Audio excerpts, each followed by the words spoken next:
में हम लोग देखने वाले हैं जीएसटी रिकंसिलेशन एक्सेल में केवल दो डेटा फील्ड से कैसे कर सकते हैं। ये मेथड मैंने अप्लाई किया था इंडिया की one of the largest company जिसका आईटीसी का अमाउंट एनुअली 25,000 करोड़ रुपए था। आप विश्वास करो या नहीं करो, आपकी इच्छा है। वीडियो को स्टार्ट करते हैं। फ्रेंड्स, जीएसटी रिकंसिलेशन के लिए हमारे पास में दो डेटा होता है, एक बुक्स का डेटा, एक टू ए का डेटा। हम बात करते हैं एग्जाम्पल अप्रैल 2024 की।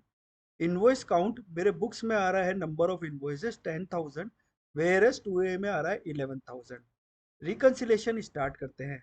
जब आप बुक्स का डेटा लेते हो, जिसे परचेज रजिस्टर भी बोलते हैं, जब उसे डाउनलोड करते हो तो आपके पास में एन नंबर ऑफ कॉलम उसमें आ सकते हैं, जैसे कि वेंडर कोड, वेंडर का नाम, वेंडर का address, vendor invoice number, vendor date, CGST, HGST, IGST और एक्सेट्रा एक्सेट्रा। यहाँ पर सेम टू ए में भी आपके पास में इंफॉर्मेशन आती है एडिशनली। यहाँ पर मैं क्या बोलना चाहता हूँ, दो डेटा फील्ड मतलब कि जीएसटीएन और इनवॉइस नंबर, एक कॉलम ऐड कर लो और उसके अंदर जीएसटीएन और इनवॉइस नंबर की एक की बना लो बस। जो टैक्स अमाउंट है सीजीएसटी, एसजीएसटी, आईजीएसटी, उसका टोटल कर लो, वो टैक्स अमाउंट हो गया।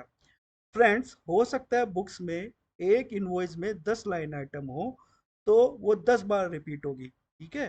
तो इस केस में आपको क्या करना है, जो ये की बनाई है जीएसटीएन और इनवॉइस नंबर की, पाइवट टेबल बनाना है। और पाइवट टेबल में जीएसटीएन प्लस इनवॉइस नंबर को जो है वो आप रो में डाल दीजिए और टैक्स अमाउंट को वैल्यूज में डाल दीजिए। इसमें होगा क्या कि अगर एक इनवॉइस से 10 लाइन आइटम है तो वो 10 की 10 कंबाइंड हो जाएंगे। फ्रेंड्स, इसी तरीके से टू ए में कर लीजिए। अब इस जीएसटीएन प्लस इनवॉइस की से जो बुक्स का टैक्स अमाउंट है उसके आगे एक कॉलम लिख लीजिए टू ए का टैक्स अमाउंट। और जो टू ए में टैक्स अमाउंट है उसको वी लुकअप की सहायता से बुक्स के टैक्स अमाउंट के आगे लेके आइए और डिफरेंस डालिए। फ्रेंड्स, अगर जीएसटीएन और इनवॉइस की से हम लोग सपोज करते हैं कि 8,000 ऐसी इन्वॉइसेस आई जो बुक्स में मेरा टैक्स अमाउंट था same to same to A में था, तो जीएसटीएन प्लस इन्वॉइस की से हम लोगों को 8,000 मैच हो गई। तो इन्वॉइस काउंट बुक्स में 10,000 था और टू ए में 11,000, तो रिमेनिंग बचा 2,000 3,000। मतलब कि जो हमारे इन्वॉइस नंबर जीएसटीएन के साथ बुक्स में है वो अब हमको टू ए में नहीं मिल रहे हैं।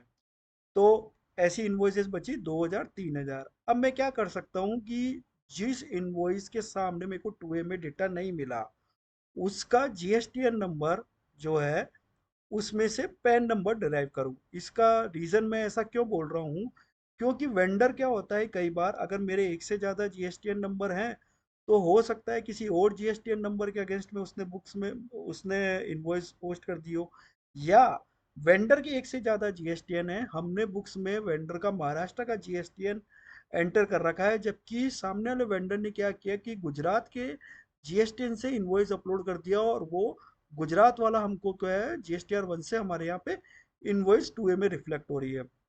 इस केस में क्या होगा कि दोनों का पैन नंबर सेम है। तो अब हम पैन नंबर, अगर मिड के फॉर्मूले से पैन नंबर निकाल लेते हैं जीएसटीएन से, तो फिर हमको क्या करना पड़ेगा, पैन प्लस इन्वॉइसेस जो ये 2,000 और 3,000 है, इसका पैन प्लस इन्वॉइस का एक कॉलम इंट्रोड्यूस कर देना है। उस पैन प्लस इन्वॉइस को आपको वापस से टू ए में भी सेम करना है, पैन प्लस इन्वॉइस के यूनिक की से ढूंढने आना है। मुझे लगता है कि मेरे हिसाब से कुछ 400 या 500 इन्वॉइसेस आपको ऐसी मिलेंगी मिलेंगी, या वॉट एवर परसेंटेज आपको मिले। हम ये मानते हैं 400 इन्वॉइसेस मिल गए दोनों जगह।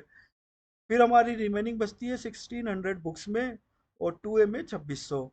अब क्या है कि इनवॉइस जब हम बुक्स में पोस्ट करते हैं तो उसमें बहुत बार ऐसा होता है कि डॉट डाल दिया, स्लैश डाल दिया, डबल डॉट डाल दिया, क्योंकि उसको पोस्ट करते टाइम हम ऐसे ही डाल देते हैं, या सामने वाले ने स्लैश डाला हमने नहीं डाला, या हमने डाला सामने वाले ने नहीं डाला, स्पेशल कैरेक्टर जो जीएसटी में अलाउ नहीं है उसको एंटर कर दिया। तो फ्रेंड्स, अब यहाँ पर इनवॉइस में क्या है कि स्पेशल कैरेक्टर मेरे को रिमूव करना है, उसका एक फॉर्मूला होता है सब्सट्रैक्ट का, जिसका वीडियो मैंने बनाया हुआ है। अगर उस फॉर्मूले से आप स्पेशल कैरेक्टर रिमूव करेंगे या ट्रिम की सहायता से जो भी स्पेस आ रहा है, डॉट आ रहा है, वो सब रिमूव करेंगे, तो उसके बाद में जो जीएसटीएन प्लस इनवॉइस का वापस से की बनेगा उससे फिर से वी लुकअप लगाइए। मेरे हिसाब से उस वी लुकअप से भी आपको इनवॉइसेस मैच होंगी। अगर उससे नहीं होती है तो जो सब्सट्रैक्ट करने के बाद में जो स्पेशल कैरेक्टर रिमूव करने के बाद में पेन प्लस इनवॉइस है उसको भी बना सकते हैं। या फिर आप यही सब्सट्रैक्ट का फॉर्मूला पहली बार में जो ये जीएसटी प्लस इनवॉइस की या फिर आपके जो बुक्स में इनवॉइस है उस पर पहले ही अप्लाई कर दीजिए, तो जितने भी स्पेशल कैरेक्टर है स्पेस है वो सब निकल जाएंगे। उसके बाद में सब्सट्रैक्ट के फॉर्मूले के बाद में जो इनवॉइस आ रहा है उसको जीएसटी प्लस इनवॉइस से की बना लीजिए। इसी तरीके से आप इससे सर्च कीजिए या फिर पेन प्लस इनवॉइस जो सब्ट्रैक्ट करने के बाद में उसे सर्च कीजिए, उससे भी आपका 100% अमाउंट मैच होगा। अब हम मानते हैं कि यहाँ पर 500 इनवॉइसेस और मैच हो गई तो 1100 और 2100 मेरी रिमेनिंग रह गई। अब फ्रेंड्स क्या हो सकता है कि ये जो 1100 इनवॉइसेस है ये ऐसा हो सकता है कि हमने बुक तो अभी किया हो लेकिन इसका जीएसटी या 2A 2B में एंट्री पहले ही आ चुकी हो और हम अप्रैल मंथ में देख रहे हैं, हो सकता है प्रीवियस ईयर में अपलोड हो चुकी हो और या प्रीवियस मंथ में अपलोड हो गई हो। तो एक बार जो अनरिकनसाइल्ड आपका ओल्ड जीएसटी 2 है उससे भी इसको मैच कर लीजिए, क्योंकि होता है बहुत बार।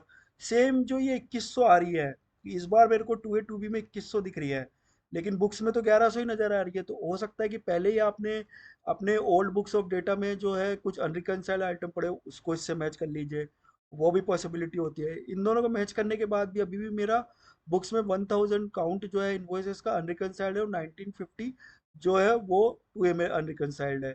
फ्रेंड्स अब क्या होगा कि देखिए कई बार मैं आपको मेरी कंपनी की बात बताता हूँ जिसका 25,000 करोड़ रुपए था। उसमें क्या था कि एक वेंडर ऐसा था जो अपनी इनवॉइस नंबर लिख के देता था, साथ ही साथ में वो एक डॉक्यूमेंट नंबर भी लिख के देता था।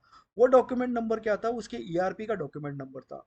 हमारे यहाँ पे जब वो पोस्टिंग होती थी तो गलती से अकाउंटेंट क्या होता था, इनवॉइस नंबर की जगह डॉक्यूमेंट नंबर पोस्ट कर देता था जब परचेज की एंट्री कर रहा है। फ्रेंड्स इस केस में कभी भी इनवॉइस नंबर जो कि मेरा आ रहा है 2A में और जो मैं पोस्ट कर रहा हूँ डॉक्यूमेंट नंबर मैच नहीं हो पाते थे।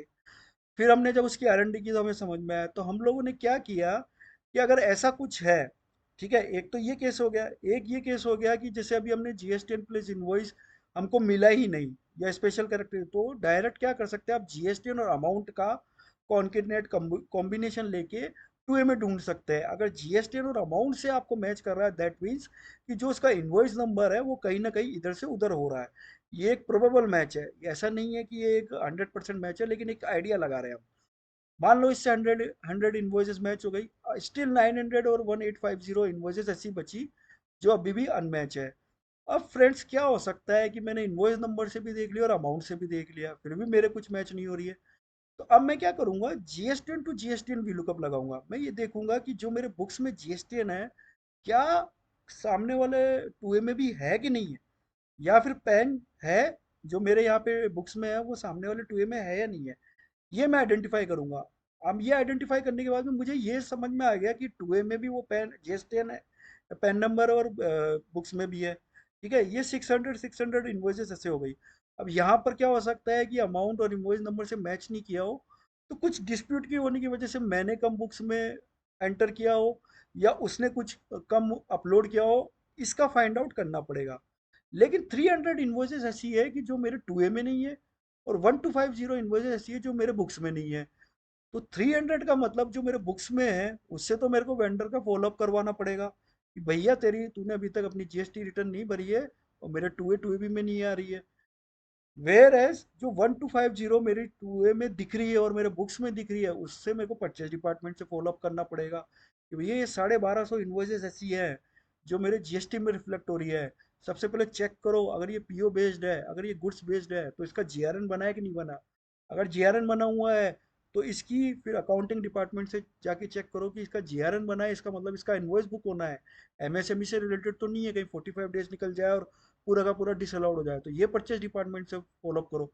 फिर भी अगर आपको पता चलता है कि 1250 में से केवल 700 इन्वॉइसेस मेरी है बाकी की नहीं है, तो फिर आपको जो है इनका कुछ नहीं करना है, क्योंकि अब वो गलती से सामने वाले ने आपको आपके नाम पे चढ़ा दी होगी, उसने रेक्टिफाई भी कर दिया होगा लेकिन स्टिल ये आपके दिख रही होगी। ये जो 300 है जो बुक्स में है ये बिफोर नवंबर आपके बुक्स में होनी चाहिए, अदरवाइज पूरी की पूरी आईटीसी लैप्स हो जाएगी बुक से, मतलब कि सामने 2A में दिखना चाहिए।